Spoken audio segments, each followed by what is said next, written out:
Dando então prosseguimento ao livro de Atos dos Apóstolos, hoje vamos falar do capítulo 9, que narra a conversão de Saulo, hoje mais conhecido como apóstolo Paulo, que nos primórdios da igreja foi um dos maiores perseguidores do cristianismo.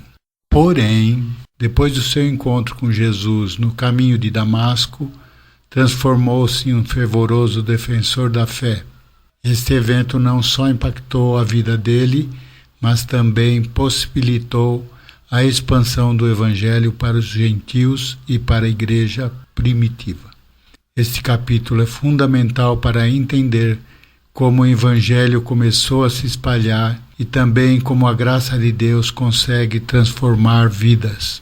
O capítulo 9 nos remete a uma reflexão profunda sobre a missão e a ação do Espírito Santo.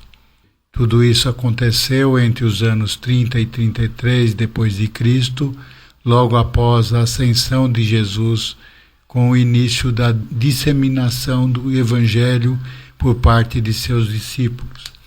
Após o martírio de Estevão, descrito no capítulo 7, a igreja primitiva enfrentou uma intensa perseguição liderada exatamente pelo Saulo, que é o nome judeu, ou Paulo, que é o seu nome romano. Ele era um fariseu zeloso, determinado a erradicar o cristianismo, e para tanto perseguia os crentes, prendendo-os e levando-os a julgamento. Essa perseguição foi decorrência da resistência que a nova fé enfrentava por parte das autoridades religiosas da época. Saulo é apresentado como um jovem fariseu, discípulo do mestre Gamaliel e fervoroso em sua fé judaica. Ele se tornou um dos principais opositores da igreja, acreditando que estava defendendo a verdadeira religião. Sua determinação em perseguir os cristãos é um reflexo da tensão entre o judaísmo tradicional e a nova mensagem do Evangelho. O capítulo 9 tem início com Saulo pedindo ao sumo sacerdote que lhe desse cartas dirigidas a autoridades de Damasco, autorizando-o a prender homens e mulheres seguidores de Jesus e posteriormente levá-los a Jerusalém a fim de serem julgados. São os versos 1 e 2. Com tal intenção, Paulo partiu em direção a Damasco. Porém, os versos 3 a 6 vão relatar algo espantoso, talvez a mais extraordinária história de conversão. O verso 3 diz: indo no caminho, aconteceu que perto de Damasco, subitamente o cercou um resplendor de luz do céu. E o 4, e caindo em terra, ouviu uma voz que lhe dizia: Saulo, Saulo, por que me persegues? O 5 vai dizer: e ele diz: quem é, Senhor? E disse o Senhor: eu sou Jesus, a quem tu persegues. Duro é para ti recalcitrar contra os aguilhões. O verso 6 vai dizer: ele, tremendo e atônito, disse: Senhor, que queres que eu faça? E disse-lhe o Senhor: levanta-te e entra na cidade, e lá te será dito o que te convém fazer. Essa viagem de Saulo é significativa, pois representa o momento em que sua vida mudaria para sempre. A intenção de Saulo era continuar sua perseguição, mas a intervenção divina ocorreu de maneira a mudar a sua compreensão das coisas. Os homens que iam nessa sua comitiva ficaram espantados, pois eles ouviram a voz, mas não viram ninguém. Isso está no verso 7. Paulo levantou-se, mas ficou cego, já não enxergava nada, e teve que ser levado pela mão a Damasco. Verso 8. Tendo permanecido 3 dias sem ver, sem comer e sem beber. Verso 9. A comunidade cristã em Damasco estava ciente da reputação de Saulo e temia sua chegada. Porém, um discípulo chamado Ananias teve uma visão e foi usado por Deus. O verso 11 diz: e disse-lhe o Senhor: levanta-te e vai à rua chamada direita e pergunta em casa de Judas por um homem de Tarso chamado Saulo, pois eis que ele está orando. Ao mesmo tempo, Saulo orando teve também uma visão. Ele viu que entrava um homem chamado Ananias e punha a mão sobre ele para que tornasse a ver. Verso 12.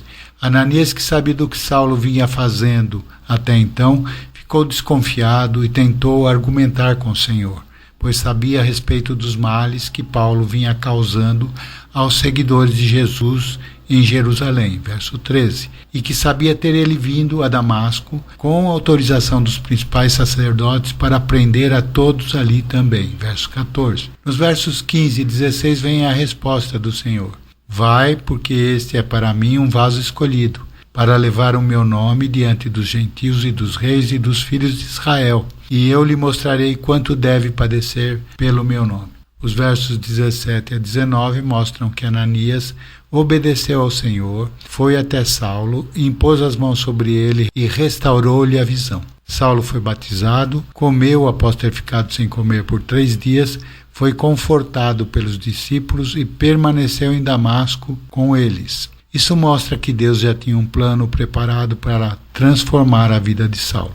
A intervenção divina no caminho de Damasco é um exemplo do poder de Deus em ação, capaz de mudar corações e vidas. E isso vale para os dias de hoje. Quantas vidas têm sido e podem ser restauradas pelo poder da palavra de Deus.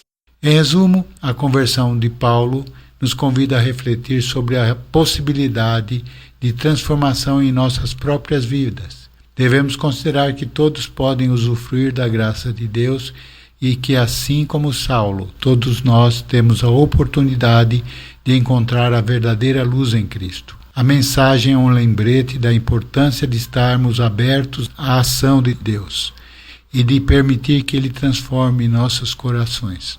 A partir daí, Saulo começa então a trabalhar na obra, agora no sentido contrário, pregando a Cristo nas sinagogas, verso 20, deixando atônitos os que ouviam, verso 21, esforçando cada vez mais, procurando mostrar que Jesus era Cristo, o ungido, o Filho de Deus, verso 22.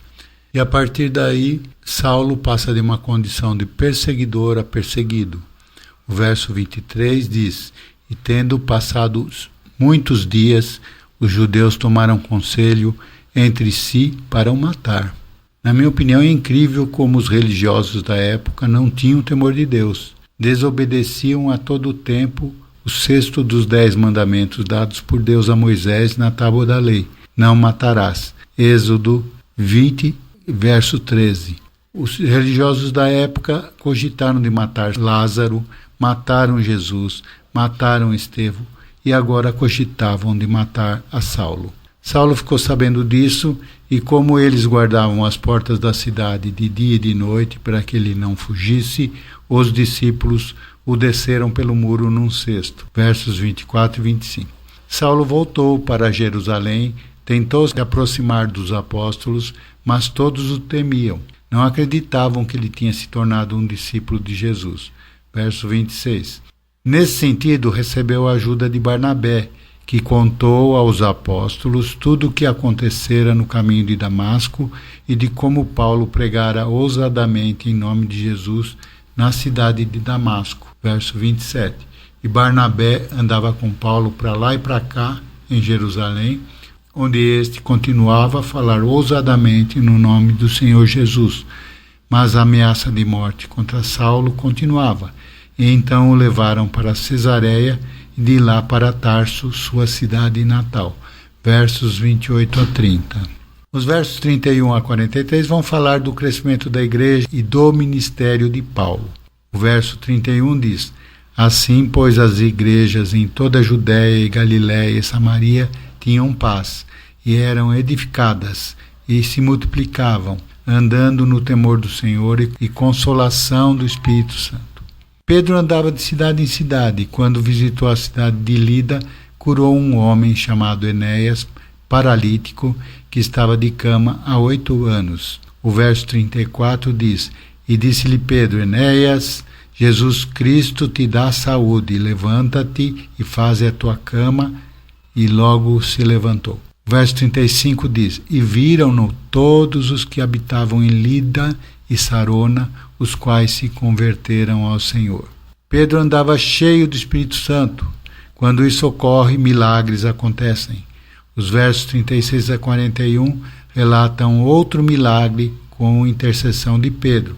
Trata-se de uma discípula chamada Tabita, ou Dorcas, da cidade de Jope, bastante atuante em obras e esmolas. Verso 36. Ela ficou doente e morreu. Verso 37. Mandaram chamar a Pedro, que ainda estava em Lida, cidade próxima de Jope. Verso 38. Pedro foi até lá e as viúvas o cercaram chorando e mostrando as túnicas e roupas que Tabita fizera. Verso 39. Os versos 40 e 41 dizem: 40. Mas Pedro, fazendo sair a todos, pôs-se de joelhos e orou. E voltando-se para o corpo, disse: Tabita, levanta-te. E ela abriu os olhos e, vendo a Pedro, assentou-se. O 41. E ele, dando-lhe a mão, a levantou e, chamando os santos e as viúvas, apresentou-lhe viva. Esse episódio lembra Jesus, que também trouxe à vida a filha de Jairo. Também Jesus exigiu que todos saíssem, talvez para não atrapalhar com pensamentos negativos e incredulidade. Os versos 42 e 43 dizem: E foi isto notório por toda Jope, e muitos creram no Senhor. E ficou muitos dias em Jope com um certo Simão curtidor. A permanência de Pedro em Jope tinha uma razão, como veremos no capítulo 10, no qual é relatada a conversão do centurião Cornélio e sua família. Em resumo, Atos 9 é importante para lembrarmos de uma coisa: o maior milagre feito pelo Senhor é transformar a vida de alguém. Uma mudança tão radical de Paulo era inimaginável para qualquer um que o conhecia ou que tinha ouvido falar dele. Contudo, o Senhor mudou completamente a direção da vida dele, fazendo ele o extraordinário apóstolo que hoje conhecemos. Assim também, Enéas talvez pensasse que jamais iria sair da cama novamente, e para os parentes de Dorca só restavam lembranças de uma serva do Senhor. Mas Deus, pelo seu grande amor, devolveu a alegria para aqueles rostos através dos seus servos. E aqui terminamos o capítulo 9. Amém?